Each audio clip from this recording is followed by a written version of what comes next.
Hello everyone, my self doctor Lokesh Mittal, your sleep apnoea expert.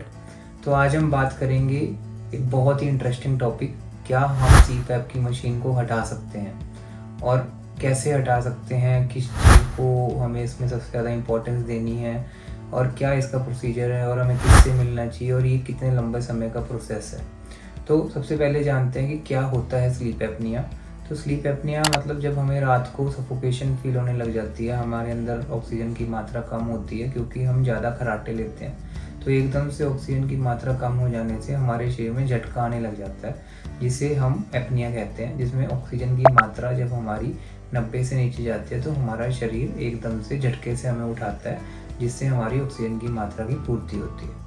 तो कई लोगों में ये स्लीप एपनिया की प्रॉब्लम बहुत ज़्यादा सक्रिय हो जाती है और उन्हें ये चीज़ खुद भी फील होने लग जाती है कि अब मेरा सांस रुक रहा है, या फिर ट्रेन में जाके या एरोप्लेन में उन्हें सफोकेशन फील होती है और उनके रिलेटिव्स या उनके स्पाउस को ये चीज़ दिखने लग जाती है कि ये खर्राटे लेते लेते इनका खर्राटा रुक रहा है और सडनली एकदम से बहुत लंबा खर्राटा आ रहा है। तो इस केसेस में जो हमारा गोल्ड स्टैंडर्ड ट्रीटमेंट जो पूरे ऑल ओवर इंडिया में जो पेशेंट्स को मिलता है वो है सीपैप मशीन।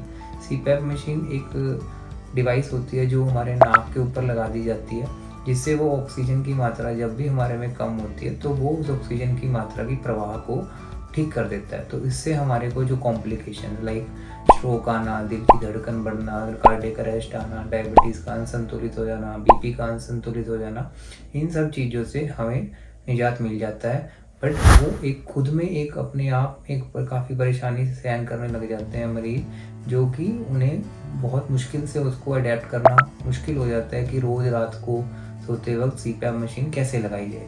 तो आज हम उसके बारे में खुल के बात करेंगे कि सीपैप मशीन आखिर लगती क्यों है और उसको हम कैसे हटा सकते हैं।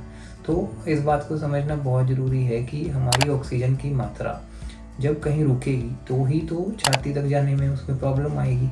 तो जब भी हमें इस चीज़ को हटाने का सबसे पहले प्लान बनाना होता है वो होता है हमारा FNP। FNP को कहते हैं फाइबर ऑप्टिक नेसोफेरिंगोस्कोपी।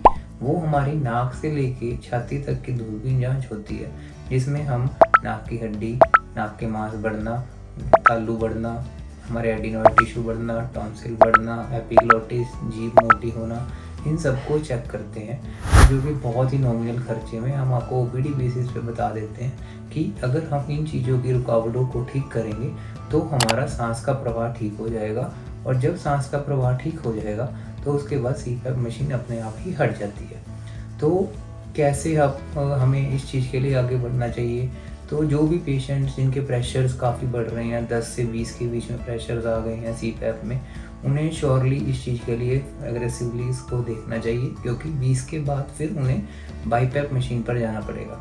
तो बाईपैप मशीन एक ऐसी मशीन होती है जो प्रवाह दोनों साइड से, उनकी चेस्ट सपोर्ट भी लेती है। तो ऐसे केसेस में फिर हमारी चेस्ट डिटोरेशन भी बढ़ने लग जाती है।